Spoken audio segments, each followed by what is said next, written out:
Kill your phones and lock eyes with me right now, because what you are seeing on the nightly news is just the tip of the iceberg.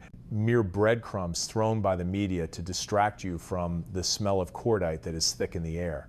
I am Christopher Miller, and I have sat in those windowless rooms where life and death decisions are made by suits who have never felt the weight of a ruck or the mud on their boots. And I am telling you that the current sitrep regarding Iran is not just a standard diplomatic crisis, but a ticking time bomb counting down right next to our ears. Intelligence indicates that the Pentagon is presenting maps to the president, not to invite peace, but to offer a menu of strike options far wider than what has been reported to the public. And if you think this is just posturing, you are being naive about this war machine. The targets are no longer limited to a few scattered military bases like back in June, but now the crosshairs are locked directly on Tehran's nuclear program and ballistic missile sites, the very black heart of this regime. But the price for such a kinetic decision will not be paid in dollars, but in the blood of operators and the chaos of an entire region. We are standing at a damn dangerous crossroads where one path is the thorny road of diplomacy that President Trump is still exploring, and the other is the abyss of total war to deter the leaders in Tehran from slaughtering more protesters. The brass in the Pentagon, the architects of destruction, are whispering in the president's ear that narrower options like cyber attacks or hitting Iran's domestic security apparatus, the thugs using lethal force against civilians, are the most likely courses of action. But remember, in the world of special operations, there is no such thing as clean surgery without deadly side effects, or what we call blowback. A strike on their security apparatus might satisfy the immediate anger of the American public watching protesters get gunned down, but it could trigger a chain reaction that no policymaker in Washington can control. And when that happens, the ones cleaning up that FUBAR mess won't be the senators, but the operators downrange. The naked truth you need to swallow right now is that any attack, no matter how carefully planned, is at least several days away, but will trigger a vigorous retaliation from Iran, turning the Middle East into a pressure cooker with no escape valve. I hear the president is scheduled to be briefed on these options on Tuesday, and while White House Press Secretary Caroline Leavitt might stand at the podium and preach that diplomacy is always the first option, she also made it clear that airstrikes are one of the many options that are on the table. What is interesting, and what keeps me up at night, is that the private messages the administration is receiving from the Iranian regime are quite different, less fiery than the bellicose threats they scream in public, which tells me that behind that iron curtain, fear is creeping into the minds of those in power as they realize President Trump is not a man who bluffs. Look at the brutal reality unfolding on the streets of Iran, where the blood of innocents is being spilled not by foreign invaders, but by their own government, using tear gas, rifles, and long guns to silence dissent. President Trump drew a clear red line that he would come to the aid of protesters if the government used lethal force, and now it appears that line has been crossed. He said bluntly that there seems to be some people killed who weren't supposed to be killed, and identified the rulers as violent men. The U.S.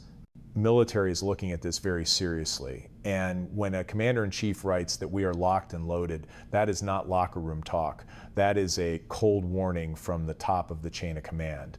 However, do not let the tough exterior fool you into forgetting that modern warfare is not just kinetic, it is economic, where a signature can do as much damage as a cruise missile. The president has issued a new threat on social media, warning of a 25% tariff on any and all business done with the United States by countries that continue to trade with Iran. This is strategic strangulation. It could hit India, Turkey, and the Middle East, but the real target is China, the biggest buyer of Iranian oil. But this is the trap. While we want to choke Tehran, we are walking a tightrope with Beijing after the trade truce agreed upon last fall, and any misstep could derail the planned April summit, pushing us into a two-front confrontation that any military strategist would desperately want to avoid. The irony and cruelty of this power game is further displayed by the Iranian government cutting off internet service across the country, keeping their people in an information blackout. This is where the tech element enters the battlefield, as I hear the president has asked Elon Musk to see if SpaceX can punch through that wall and get internet to Iranian citizens via the Starlink satellite network. This is asymmetric warfare, using civilian technology as a weapon to pierce the firewall of a dictatorship, showing that the mindset of operations has changed. It's not just dropping bombs, it's dropping truth. But whether this can actually be enacted remains unclear, because between the idea in Silicon Valley and the reality on the ground, there is always a massive gap filled with technical and political hurdles.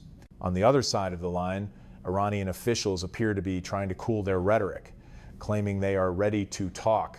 Foreign Minister Abbas Araghchi says they are not looking for war, but are prepared for war, even more prepared than the previous war, a menacing reference to the 12-day conflict in June when we bombed their nuclear facilities.